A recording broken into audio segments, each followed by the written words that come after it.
Good morning. I'd like to call the December 2021 WKU staff Senate meeting to order. Thank you all for joining us, those that are joining us via Zoom, on YouTube, and in person. Hope everybody got to have a restful Thanksgiving break. And for those of you that worked over the break, thank you. Campus was in great shape when we got back, so it's appreciated as always. I'll ask that Secretary Julia Johnson calls roll. Jordan Batchelor. Present. David Brinkley. Present. Brian Campbell. Present. Rachel Cato. Present. Jordan Cole. Present. Thank you. Peggy Crow. Emily England. Present. Anthony Gilbert. Present. Ryan Gregory. Present. Cheryl Hagenbuch. Present. Angie Lee. Mike Loftus. Stephanie Pitchford. Renee Pretty. Todd Sequin. Present. Eric Smith. Present. Andy Vincent. Here. Sierra Waller. Present. Jennifer Wilson. Present. Angie Lynch is here. Awesome, thank you. Looks like we have quorum, so we'll get going with our meeting. So our first agenda item is to approve the agenda. So if someone can make a motion. So moved. In a second. Second. All right. Any debate? Awesome. If you could vote yay for to support adopting the agenda. No. Well, we'll vote yes first. All those in favor of adopting the agenda? Yay. Any opposed? Motion carries. All right, we'll get started. Our first real item is to approve our monthly minutes from November. Those are sent electronically. If there's no discussion, we'll move on to adopting the minutes as sent. See no discussion. All those in favor of adopting the November monthly minutes as distributed, vote by saying yay. Yay. Any opposed? All right, minutes are adopted. All right, the fun part, our first fun item is Staff Star Awards. I think it's quickly become everyone's favorite part of our meeting. Jennifer is joining us via Zoom, but I believe Cheryl is gonna take the reins to get us started.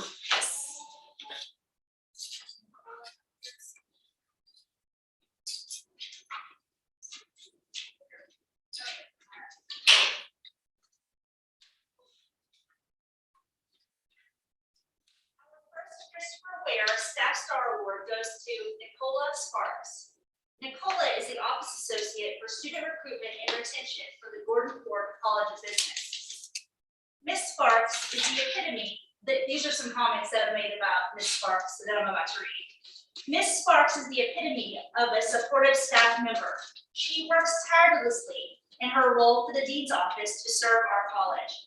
She oversees the college's recruiting efforts, and as such, she does a lot of behind the scenes work with many of our colleges recruiting events, ensuring the college is well represented and prospective students have a wonderful experience while on campus.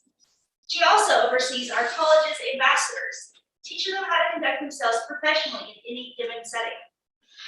Nicola's dedication and hard work does not go unnoticed. We are truly blessed to have Ms. Sparks as part of our college and commend her for all she does. Another colleague commented, Nicola is a very valuable member of the GFCB staff. She plays a critical role in our student success efforts by coordinating our recruiting efforts and our commencement activities. Nicola is always ready and willing to help wherever she is needed. I am so grateful for Nicola, and I'm so happy she is being recognized with this award today. On behalf of the Staff Senate, Nicola, we thank you so much for all you do. And we will make sure to get your certificate and your cup and towel to you at a later time. Okay, thank you.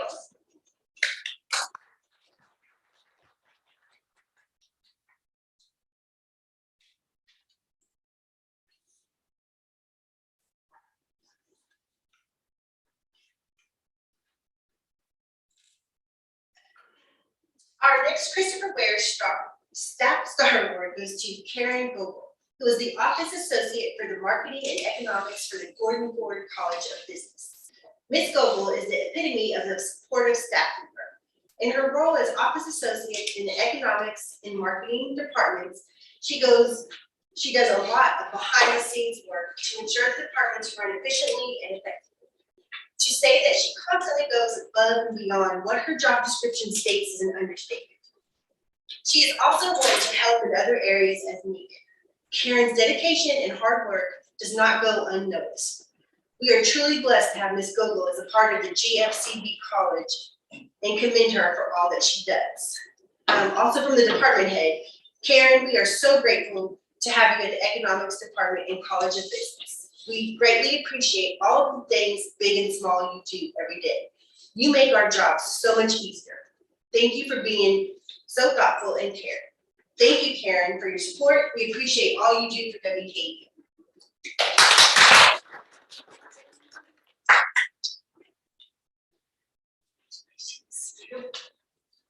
Candy and everything.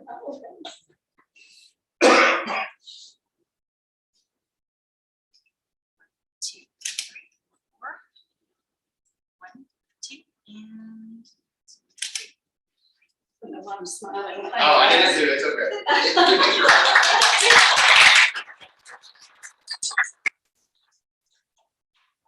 Our third recipient is Katie Corbin. Katie, I'm going to read off of this to make sure I get your title right. For me, you're kind of the do everything person. So I met Katie. I'll add my personal part. Met Katie feels like a lifetime ago on campus, but several years ago we worked on a project together. Kind of an HRL spin, or not HRL, Cribs, HRL Cribs version for the video boards. A lot of fun. Over the years, I've got to see Katie's creative work as she helps tell the stories of HRL and the students and their events and the experiences they have. And I've really appreciated being able to see that over the years. Some of the comments from those that nominated Katie. Katie goes above and beyond in everything she does. Katie pays incredible attention to detail and bends over backwards to help others. She consistently finishes tasks in a timely manner and helps those around her. Katie improves the department daily and is continually thinking of ways to motivate and inspire others. The department is better because of her. Another colleague said, Katie is the face of HRL and no one ever gets to see, excuse me, she's the face of HRL that no one ever gets to see. I'm so glad that she's getting a fraction of the recognition she's due. Katie makes our whole department look good and all the time, and no one knows it's her. She's an amazing part of the HRL team, and I'm truly thankful for her every day. Katie, we're all very thankful for what you do for WKU and HRL. Thank you.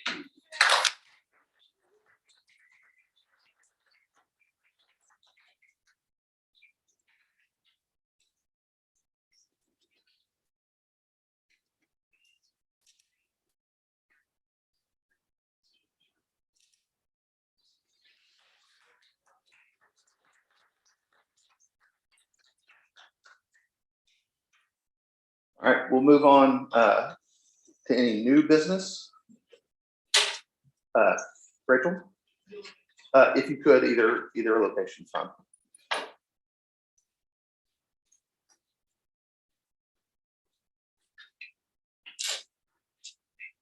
Hello, good morning. I would like to propose that staff senators meet for lunch once a month as a way to get to know each other better.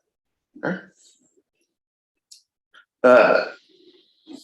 Motion's been made to set regular lunchtime meetings for senators. That motion is debatable and amendable.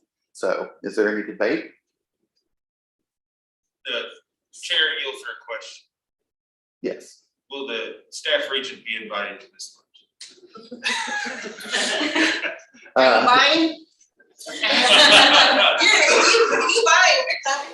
The good news is the staff regent is an ex officio member of the staff senate. While you don't have voting privileges, you certainly have eating privileges. And I would encourage the passage of this. Okay. Point of order, second. Yeah, I think we'll have to entertain a second here, right? So thank you. Second. Thank you, Emily. Just wanted to make sure. Okay, that- motion's been made and seconded. Thank you. That motion is debatable and amendable. Is there any debate?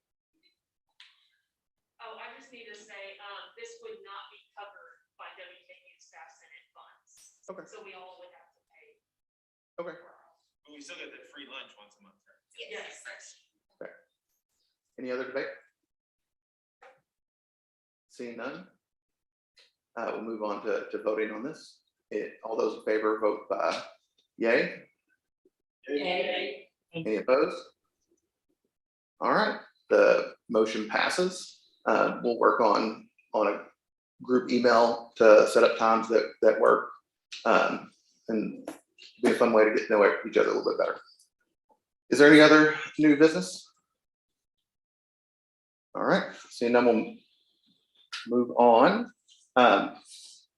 For officer report today, just to make sure that everyone's heard clearly, if we could utilize either of the podiums, that would help today. Regent Brinkley, do you have a report? I have a brief report. Do you want me to go? Please. And feel free if you guys want to get in line. You're welcome to if you have reports.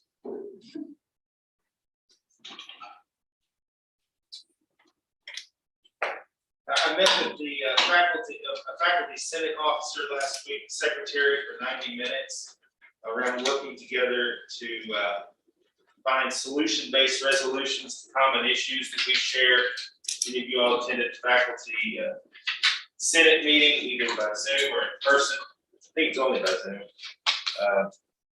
There were some interesting discussions, and I, after that meeting, reached out to the secretary and said I'd like to have a conversation with you, and had some good conversations related to how our groups could work together to affect change when needed, and also and reiterated my goal to work with Shane Spiller, who I have multiple conversations with every week, to make sure that any issues that this group has or that group has get addressed on campus.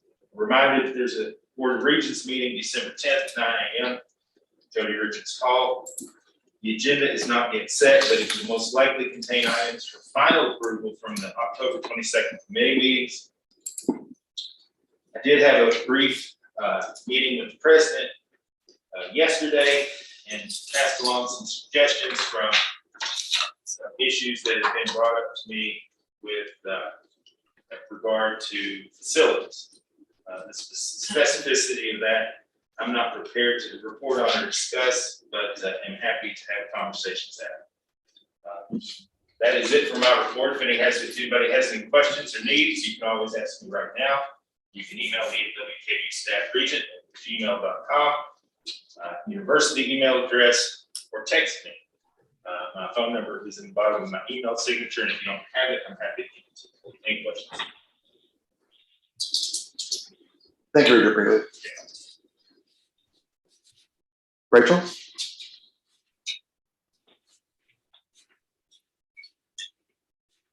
Have two items to report.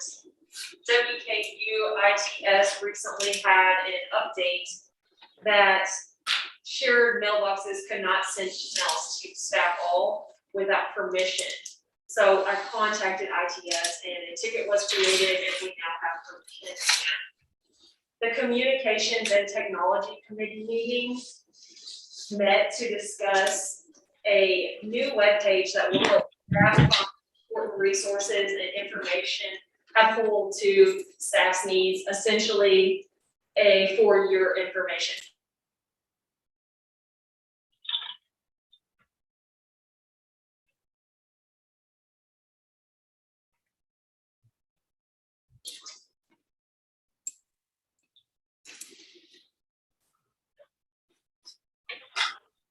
Okay, Emily, thank you. Good morning. For the staff senate treasurer's report for December, As of 11:30, the E&G index had a starting and ending balance of $3,090.97. The $25 expense for minutes training is still approved. There's been some little issue with the vendor and getting tax exemption, but Chair Basham is working on that. The WKU foundation account had a starting balance of $1,196.70. Had additions of $30.85 for an ending balance of $1,227.55. The College Heights Foundation account still had a starting and ending balance of $1,491.20. The Budget and Finance Committee met this morning, and the ramp committees have all had their first initial meetings. Basically, the first meetings were for introductions, the history of the committees, where things stand.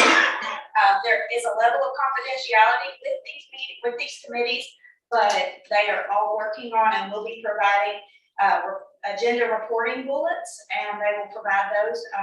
There was none from the meetings, the first meetings, but there will be for the next ones. So we'll report on that next month. And that is it. The treasurer report. Thank you. Anthony?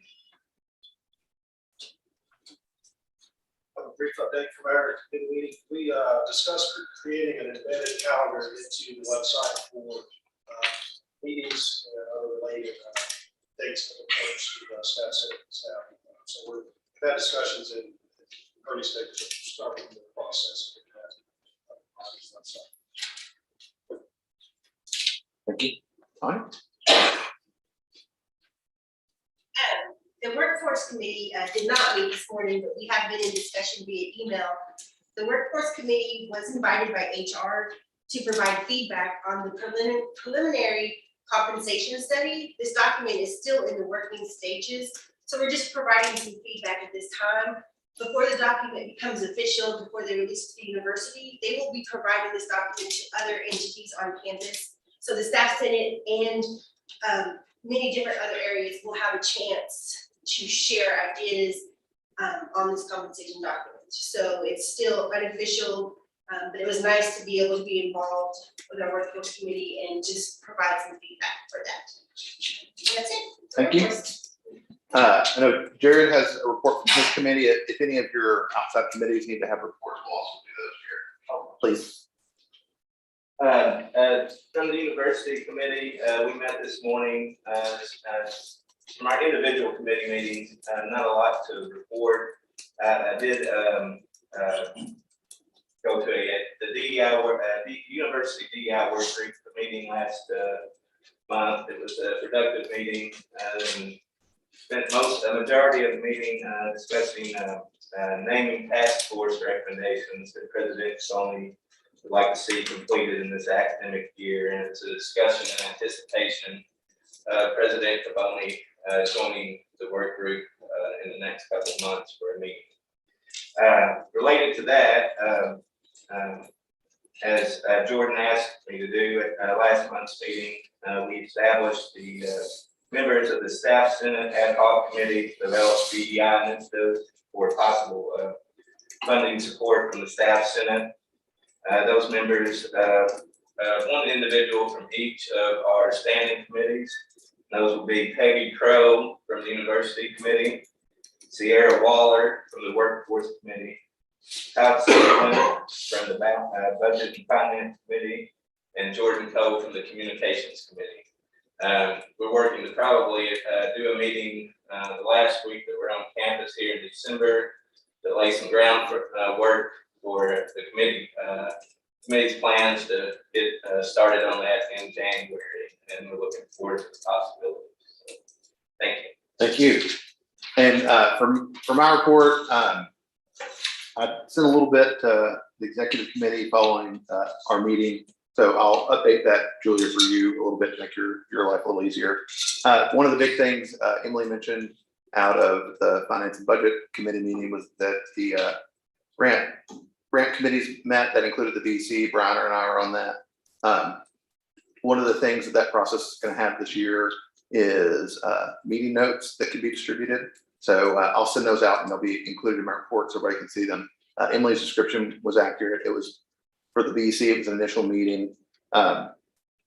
Talked about forming a subcommittee of the VC just to be able to provide a written scope to help people better understand And we agreed that we would do what I'm doing now, about a general summary of each meeting. So that'll be a regular thing that we can expect, not just for the executive committee or the Senate to see, but for the campus community to see and understand what's going on in those processes. So as those meetings continue, we'll see updates on the website and things like that. We worked on the process and timeline a little, when our next meetings will be. And then there was an overview of RAMP. There were a lot of new members on the BC, myself included, and that was helpful. And then the game plan is to meet 2 more times before the end of the year. And then we'll work on a calendar for spring 22 meetings. Additionally, I met with the president, the staff Senate chair on November 17th. We discussed our tentative priorities for the next quarter. It's what we kind of discussed in our workshop following our last meeting, and continue on monetary compensation as a focus, using our expanded voice on the BEC and throughout other processes on campus, a focus on non-monetary compensation. So I know we had a letter or note that came in with the focus on maybe some different opportunities for time off and how things are scheduled. And that's a little bit of what the workforce committee is already working on, but work on some new suggestions as we evolve benefits, and then also to work on highlighting some of the existing benefits.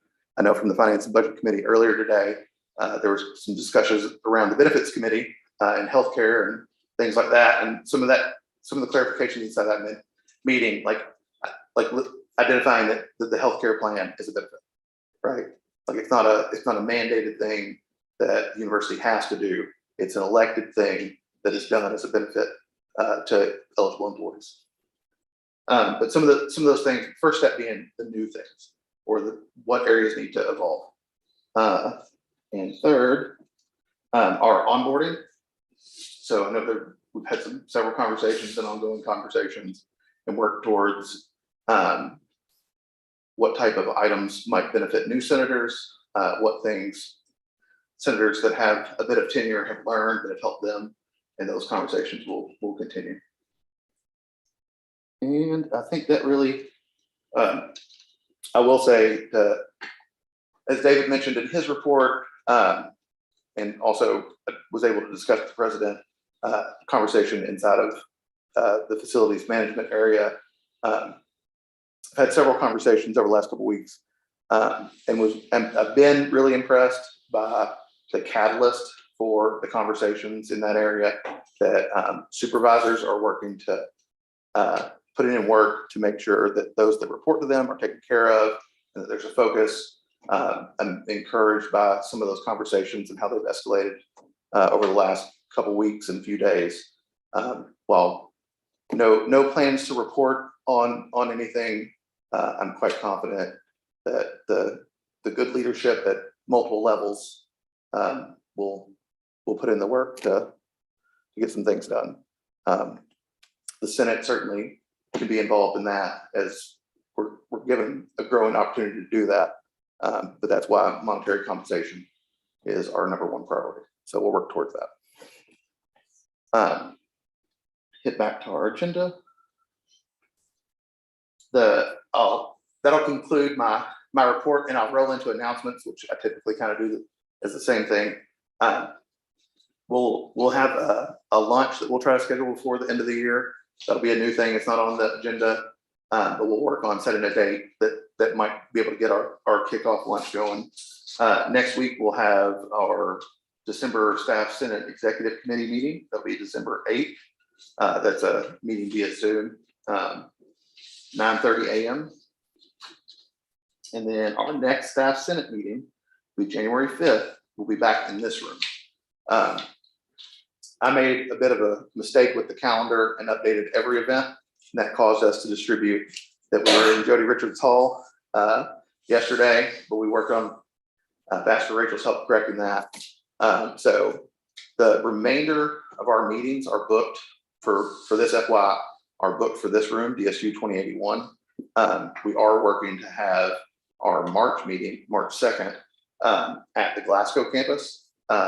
Working with Anthony on what will let us distribute to YouTube and be able to provide a Zoom meeting in that space, but expect to have some answers to allow people to plan for that in the next month or so.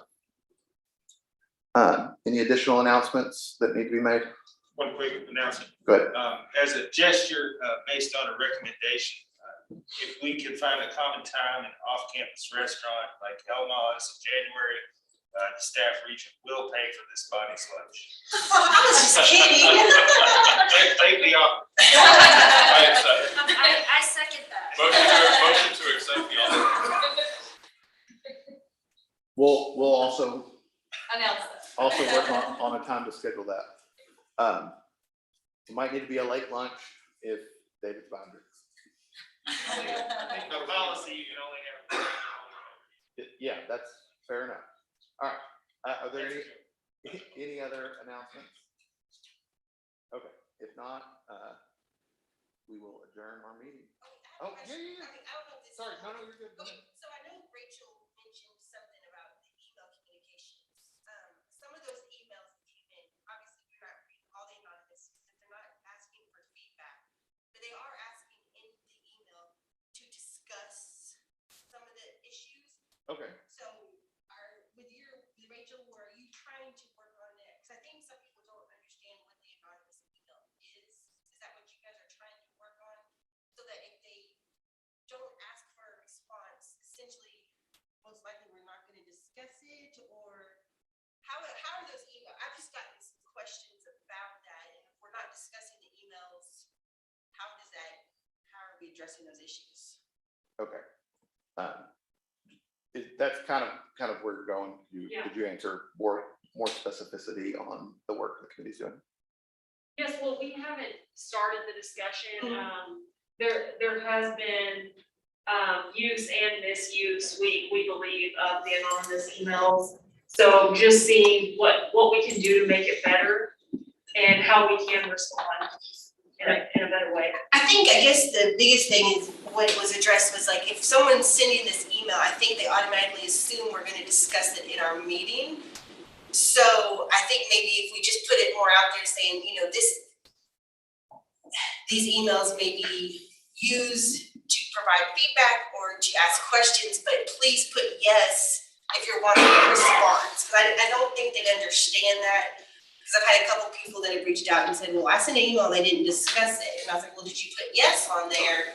And then I don't want to get traced back to me. And I tried to explain to them over and over. I will point out and help by informing the individuals you've been able to speak to. On the form, we did add that, I think, last year to really clarify that, one, the Senate, there are plenty of things that come in that aren't public conversation. Like they're just not things, we shouldn't read them and that kind of thing. We were having that problem previously. So that's one of the mechanisms that's there, like a note to say that we have to, I think it says like we reserve the right to address. Now, the work that the communications committee can do to give us the process to go through to address those. I will say that I'm glad you brought this up, because one of the things I meant to mention as a note, there was a concern about masking. The COVID hotline for everybody is still active. And one of the purposes for that is that if you see a safety concern, you can reach out. If you see any type of safety concern, you can always reach out to EH&S. But specifically, you can call 270-745-2019 about a COVID safety concern. And That just a note, that line is answered and those issues are addressed. Because I've called it, had conversations, raised concern, and they have been addressed. So there's actual human that will answer that call. Yep. And to point out on the anonymous emails, there's a timing of those ones that we received the week of the meeting. We don't have time to gather information to report on those, and that's part of that as well. We receive a lot of emails anonymously the day or the day of the meeting, and that was part of, in executive committee meetings, we will discuss those, and that's when we try to also, come up with responses, especially if a formal response is requested. And so what we're trying to do, as far as I understand, I may be over speaking, Rachel, is that your committee is trying to put an actual process in place of how that's handled within the Senate. That is something that is new, that was only instated as far as the true anonymous emails go. Right, yeah, About yeah. 2 years ago. And Right, I was on that committee, and so I'm very familiar with it, but I guess like it's been several weeks ago, there was a real long email, and they said they wanted to address it in the meeting. I think that we need to, I think if it's on there that says, if you don't ask for a response, it just may not be talked about. I just don't want people to think we're ignoring them. To read the statement, if this helps, this is what's on the website. There's an information point. It says, please note, Staff Senate reserves the right to respond to any questions or comments brought to their attention. Answers to questions that are relevant to the staff community may be communicated during our monthly meeting. Yeah. So it prefaces that for them so that it doesn't come across like it's a guarantee that we'll bring up their point. But I would emphasize too, to all senators, that if there is something that is brought through and that's not discussed, that we are here, and that's one of our purposes as senators, that if there's something that does come through that box and it's maybe not on the agenda or doesn't get brought up in one of the committee reports or announcements, that is something that you have power to do, is bring your voice to that point if you think that. Yes, so that's if there are any issues that we need to discuss, bring up, please do that. Like, this is a completely fine time. If there's an item you've seen through an email or conversation that we need to discuss, please do. Yes, please. I also want to say that some of the emails that come through, we are researching some of those, getting a hold of the specific people that are over those specific instances sometimes is a little difficult. But some of those, as far as, there were several about masking. There are several departments we're contacting to see what their stance is on certain policies. So, but we are addressing the questions. Sometimes it just takes a little time to actually find the answers to the questions for the staff members on campus. Yeah, and it's, I think we discussed this in email earlier, in one of the staff Senate emails, and one of those came in. If a senator hasn't answered the question that comes in, email is a great way to reply back to that staff Senate list and give that answer. Like, if it's something specific and, I've dealt with this. I think the one that came in, it was about, this is a couple months ago, but about how if somebody wants to get a master's degree, what the funding source is for that policy required pay. I thought Emily might know the answer, so I asked her, and it was because I was in our lobby, and she did, and that was how we were able to reply and provide an answer.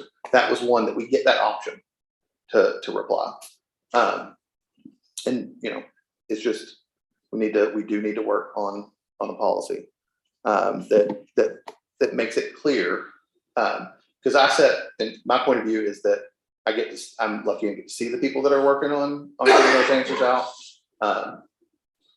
But that might not be what it feels to everybody. Just if you see it in your inbox and don't engage with it, you might not understand that other people are working to get those answers out. But this is the right forum, that if you feel like something's not getting brought up, bring it up. So thank you for bringing it. You did the exact right thing. Like, I'm not sure that anybody can ask for more than that those issues come up, and it certainly helps me. So thank you. But Sierra? There was one that was in that box, that I've been asked on. I know that's something that the Senate is exploring. I talked with the president about the non-monetary benefits and time off. I've heard a lot of questions about there being time off towards the end of whether there will be time off towards the end of the Christmas or winter break after grades are due. Is that something that is being discussed, or is an option or not? Yeah, I don't expect the university to close any. I've asked the president if he knew of any conversations about it, and there haven't been. We're meeting the policy requirements, but the way the calendar falls, we meet it without having to shuffle the schedule. in the last few years where we've had, the holidays fall in the middle of the week, or, kind of how they do on half on a weekend, half not. But this year with it all on a weekend, there's not a need to balance out those days. I think we have 10 days off for winter break in total. And what I think policy is, there are 4 holidays inside of that, and then 6 days for winter break. So they're meeting the commitment to the policy, but I don't think is going to be a university-wide closure. But that is one of the things that we do need to discuss as a group, and in our, specifically the workforce committee is probably where that should go back to. What non-monetary compensation things does that policy need to be revisited, and it needs to be 10 guaranteed days plus 4 holidays? I don't know. I don't know what that does to the university mechanism and operation to do something like that. Just me pulling 4 days out of thin air. What it would do to different areas and things like that. Those things that we have to talk through and work through and engage other groups on campus on how it impacts them, and be able to make a responsible recommendation. But yeah, I had an individual reach out and specifically ask, and it was, hey, I'm scheduling meetings for the week of, was it the 14th, 13th that week? Is that something I should be doing or not? Are we going to close a week early? So the answer to that question, it wasn't an anonymous question, it was just an individual question, is yes, schedule those meetings. Yeah. Staff member that had questioned about, because a lot of times when New Year's Day falls on the weekend, we got like the 3rd off, say like the additional day. But what you stated is correct, because we get 10 days off. Well, no, we get a total of 10 days. 6 of those are just regular days of the week, and then 4 of them are holidays. So essentially, basically, we're getting compensated for New Year's Day basically on that Friday, more or less. I mean, Whatever. we're getting our time.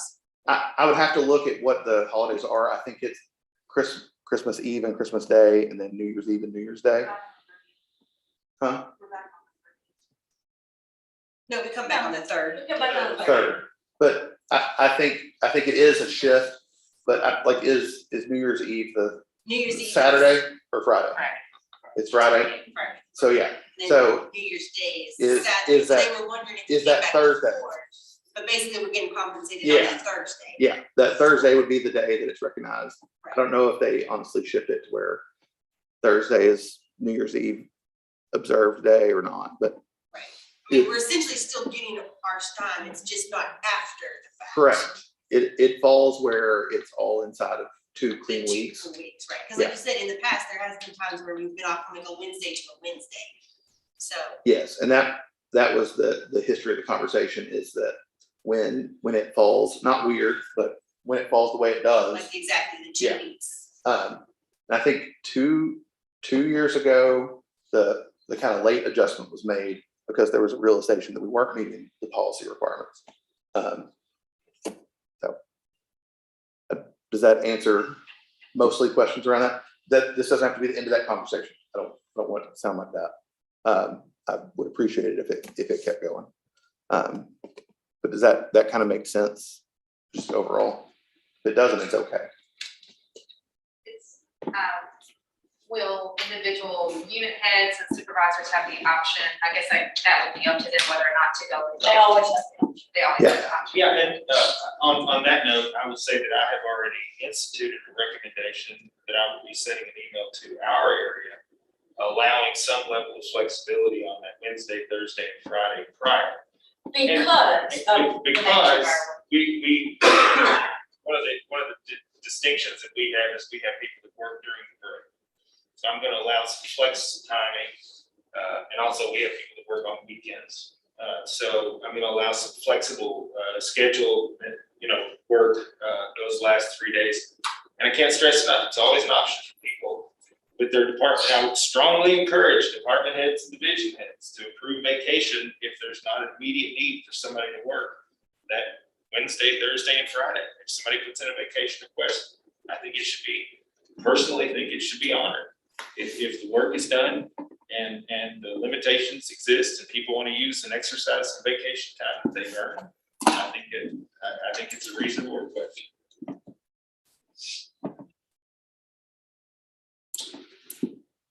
Okay. There was one question about the exact time of the next meeting. Yep, that's me. Our next meeting is 10 a.m., not 9 a.m. It will probably never not trigger in my head that it's 9 a.m. because I try to get in here for the committee meeting. But it is 10 a.m. So Jennifer, thanks for pointing that out. Rachel did have the time right.